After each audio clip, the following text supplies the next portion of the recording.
ውድ የቻናላችን ተከታታዮች ይህ በሳምንት 3 ጊዜ የሚቀርብላችሁ በኢትዮ ሳይንስ አካዳሚ የተዘጋጀ የሚቀርብ የተለያዩ የሳይንስ ቅንብሮች መረጃዎችን ያጠናከረ የማህበራዊ ገጽ ዝግጅታችን ነው።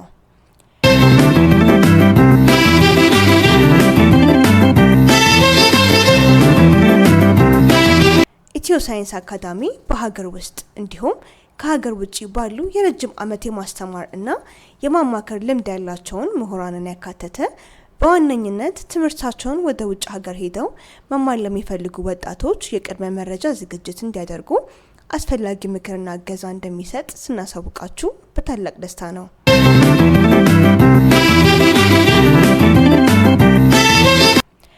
ኢትዮ ሳይንስ አካዳሚ ከዚህ በተጨማሪ የተለያዩ የስኮላርሺፕ ወይንም የነጻ የትምህርት እድሎችን የሚሰጡ ተቋማትን በማፈላለግ እንዲሁም እየተማሩ መስራት የሚችሉበትን ወርክ ስተዲ ፕሮግራም የሚገኝበትን መንገድ በመጠቆም ወላጆችን ለማገዝና ለተማሪዎችም ተደራራቢ ስራ እንዳይሰሩና በትምህርታቸው ላይ ጫና እንዳይፈጠርባቸው ሙያዊ ተሞክሮ ባላቸው በአሜሪካ ሀገር ረጅም የማስተማር ልምድ ካላቸው መምህራኖች ጋራ አብሮ በመስራት ተጨባጭ እገዛና ድጋፍ ያደርጋል።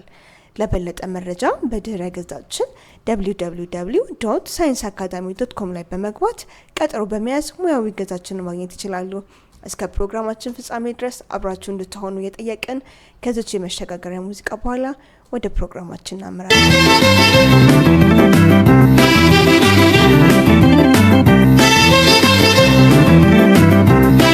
በ2018 ዓመተ ምህረት ጥር ላይ ይሰጣል የተባለው የሞጫ ፈተና ተራዝሟል የሚል አወዛጋቢ መረጃ ደረሰን በሚል ትምህርት ሚኒስቴር ምላሽ እንዲጠየቅላቸው በርካቶች ለቲክቫ ኢትዮጵያ ጥያቄ አቅርበዋል። በጥር ወር ይሰጣል ከመባል በዘለለ ፈተናው የሚሰጥበት ትክክለኛ ቀን ይፋ ለመደረጉም እንዳሳሰባቸውም ገልጸዋል።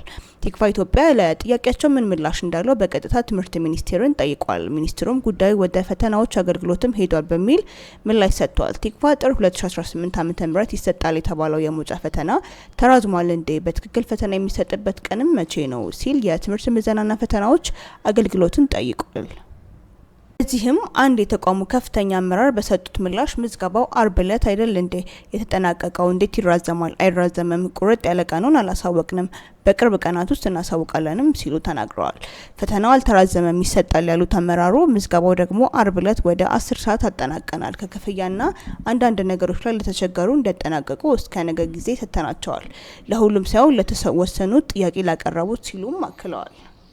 ጥያቄዎች ያቀረቡት ተማሪዎች ናቸው ሲልም ቲክቫ ኢትዮጵያ ላቀረበላቸው ጥያቄዎች በሰጡት ምላሽ ተማሪዎች አይደሉም ተቋማት ናቸውም ብለዋል።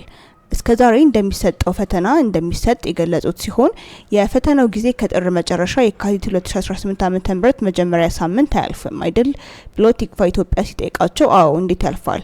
የግድ ከሆነ ልጆቹም ይጠብቁናል፣ እኛም ተዘጋጅተናል፣ አዲስ መረጃ ካለን በቅርቡ እናሳውቃለን የሚል ምላሽም ሰጥተዋል። ምዝገባ ስላደረግን ስንት ተማሪዎች ተመዘገቡ?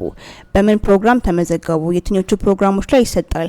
የትኞቹ ላይ አይሰጥም የሚለው ግምገማ ስለሚፈልግ ነው እንጂ ይህን ያልኩት የተያዘ የእቅድ ቀን አለ ሲሉም ትክክለኛ ቀኑ ለመግለጽ ያልተቻለበትን ምክንያት አስረድተዋል። ሰዎች በተለያየ ስራ ሆነው ለመፈተን ስለሚያቅዱ እንዳንረብሻቸው በደንብ የተረጋገጠ ቀን ይነገር በማለት ነው ያሉ ሲሆን የተመዘጋቢዎች ብዛት አልታወቀም ስንል ላቀረብነው ጥያቄ ገና ከተመዘገቡ በኋላ ከአግባብነት ከክፍያ ከተለያዩ ሁኔታዎች ጋር ከትምህርትና ስልጠና ባለስልጣን ጋር እንገመግመዋለን። ያ ውሳኔ ላይም ካለፈ በኋላ እናሳውቃለንም ብለዋል።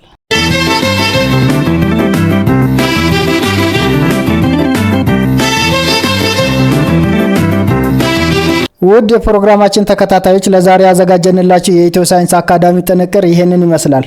አዳዲስ መረጃዎችን፣ ስልጠናዎችን፣ የስኮላርሺፕ እድሎችንና ለውጭ ሀገር ትምህርት የሚያስፈልጉ ቅድመ ዝግጅቶችን ለመከታተል እንዲሁም በትምህርት ላይ ሆነው እንዴት እየተማሩ መስራት እንደሚችሉ እናም ለዚህ ማመልከት እንደሚችሉ እያሳወቀን እገዛ ቢያስፈልገው ልንረዳው ዝግጁ መሆናችንን በአክብሮት እንገልጻለን።